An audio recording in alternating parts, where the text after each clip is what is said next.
오늘부터 두 일에 2주 14일 특별 새벽 예배를 드리자고 말씀드렸습니다. 성경 본문을 따로 뽑아서 정리할 수도 있을 텐데 마침 매일 성경이 마가복음을 부활절까지 맞추어 진도를 배열해 놓았으므로 올해는 매일 성경을 텍스트로 그대로 활용하도록 하겠습니다. 오늘 본문은 크게 두 가지 이야기가 있습니다. 첫째는 사도개인과 예수님 사이에 있었던 부활에 관한 이야기, 둘째는 바리새인 서기관과 예수님 사이에 있었던 가장 큰 계명에 관한 이야기입니다. 먼저 첫째 이야기부터 보겠습니다. 사두개인은 다윗 시대 대제사장 사독의 후예다 라고 자처하는 사람들인데, 하스몬 왕가 시대 BC 142년부터 63년까지 마카베오의 그 반란 이후에 독립을 이루었던 이스라엘에서 하나의 종파를 이룬 사람입니다. 이들은 예수님 당시 상당수가 사내들인 공회라 그러죠. 사내들인의 의원이었을 정도로 상당히 세력이 있었던 그런 사람들입니다. 그런데 이들은 바리새인들과 늘 정치적으로도 대립했었고, 이 신앙적으로, 이 교리적으로도 많이 대립을 하였는데, 바리새인들은 그 예언서와 그다음에 시편 이것을 전부 성경으로 받아들였음에 반해서 이 사두개인은 오직 모세 오경만 성경으로 그렇게 받아들였습니다. 천사의 존재라든지 영혼불멸, 부활 같은 이런 영적인 신앙은 받아들이지 않았고, 극히 현세적이고 정치적인 성향을 띄었던 사람들이었습니다. 그래서 그들은 예수께 나와서 부활을 말하는 이 예수님한테 예수님을 제압하려고 말하자면 논쟁을 걸어온 것입니다. 성경에서 사람이 자식이 없이 죽으면 형제가 그의 아내와 결혼하여 자식을 낳아 대를 잇도록 하였습니다. 신명기 25장 5절에서 10절 사이의 말씀이죠.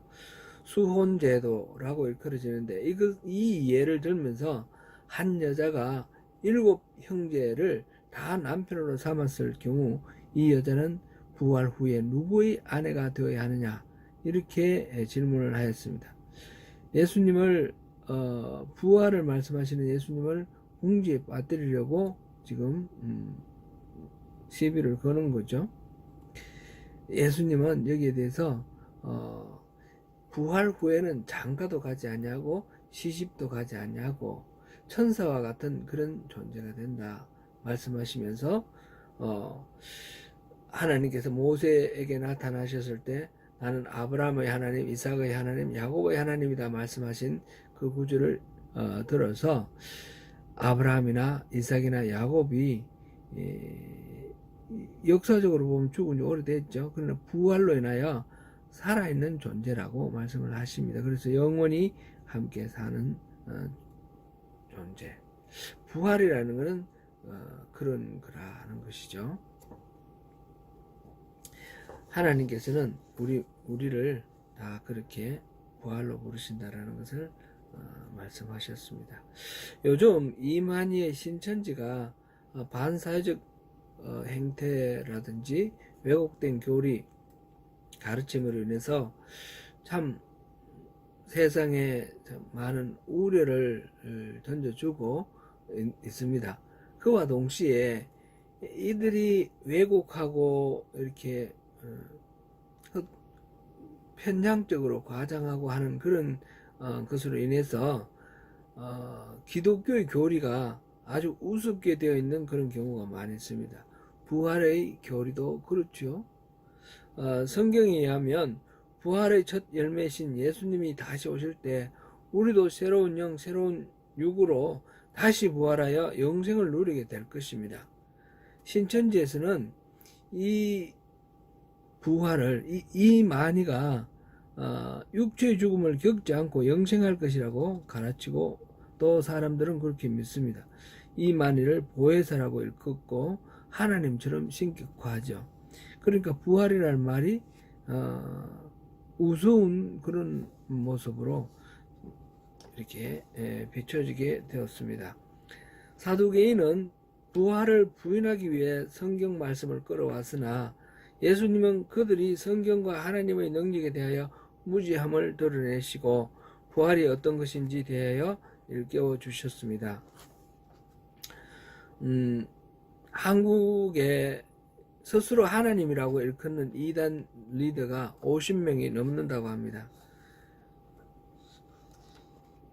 스스로 하나님이라고 주장하는 그 자체가 이단임을 입증하는 그런 근거입니다. 이단이 부활에 대해서 이야기를 한다고 해서 부활 자체가 이단이 되는 것은 아닙니다.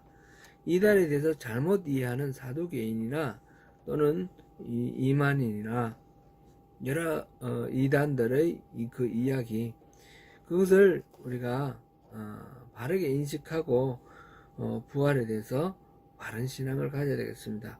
우리 그리스도인은 분명히 이 부활 신앙을 기초로 하고 있습니다. 예수님의 부활로 인해서 죽음의 세력에서 놓여나서 예수님의 부활에 동참하게 된 사람이 바로 우리 그리스도인들입니다. 그래서 우리는 부활 신앙, 부활에 대한 소망, 그것을 정확하게 가지고 있어야 됩니다. 지금 사순절 두일에 새벽 예배, 특별 새벽 예배 하는데 그 마치는 날이 바로 부활절이죠. 이 예수님이 부활하신 날을 기념하면서 단순히 그런 사실이 역사적으로 있었다가 아니라 우리 또한 예수님의 그 부활에 동참하는 그런 소망이 있음을 우리가 다시 다지면서 우리 신앙을 이렇게 돌아보는 그런 귀한 시간이 될 것입니다. 그렇게 삼으시기 바랍니다. 두 번째 이야기는 가장 큰 계명에 대한 예수님의 대답입니다.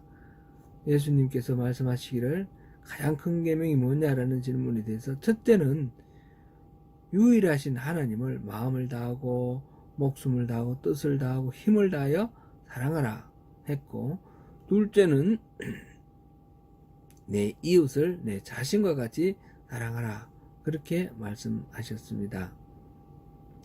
율법의 대가인 이 서기관도 즉각 예수님이 하신 이 말씀에 동의하고 인정을 하였습니다. 하나님 사랑과 이웃 사랑은 성경 전체의 핵심입니다. 하나님과의 온전한 관계를 수립하고 전적으로 사랑할 때 우리가 이웃을 참으로 사랑할 수 있습니다. 또한 이웃을 사랑한다라는 것을 통해서 하나님에 대한 우리 사랑을 표현할 수 있습니다. 코로나 바이러스로 인해서 갇혀 지내게 된 이 상태에 맞는 이 사순절과 부활절을 보내면서 가장 가까운 이웃인 우리 가족들 속에서 우리의 신앙의 뿌리를 굳게 이게 이제 하나의 이론이 아니라 실제로 우리 삶 속에 굳게 뿌리 내리면 좋겠습니다. 하나님을 사랑하는 마음으로 가족을 사랑하고 가족을 사랑함을 통해서 하나님께 사랑을 고백하는 멋진 사랑의 이 특수 훈련 코스를 잘 보내시길 바랍니다. 같이 있을 수 있는 시간이 길다고 해서 저절로 이게 되는 것이 아닙니다. 부대끼고 부닥치는 시간이 많으면 많을수록 서로의 그 삶의 영역을 침범하게 되고 또 이렇게 충돌하고 갈등하게 될 그런 가능성이 더 많을 수도 있습니다. 우리 자녀들은 내 것이야, 우리 소유가 아니고요. 자녀들은 우리에게 무조건 복종해야 되는 그런 존재도 아닙니다. 똑같이 하나님의 자녀입니다. 하나님이 내게 맡겨주신 하나님의 자녀. 왕이 신하에게 이 왕자를 자라도록 교육시키고 훈련시키도록 맡기지 않습니까? 왕자는 내 손에서 잘하고 내 손에서 배운다고 해서 내가 함부로 할 수 있지 않습니다. 왕자로 대접을 해야 됩니다. 마찬가지로 우리가 자녀들을 대할 때에 하나님의 자녀라고 우리가 생각하고 부모로서 낳아서 기르고 양육하고 그렇게 하지만 어디까지나 하나님의 자녀, 하나님의 왕자를 우리가 대신 양육하고 또 이렇게 성인이 될 때까지 뒷바라지하는 그런 존재인 것이지 결코 내 자녀가 내 마음대로 할 수 있는 그런 존재가 아닙니다.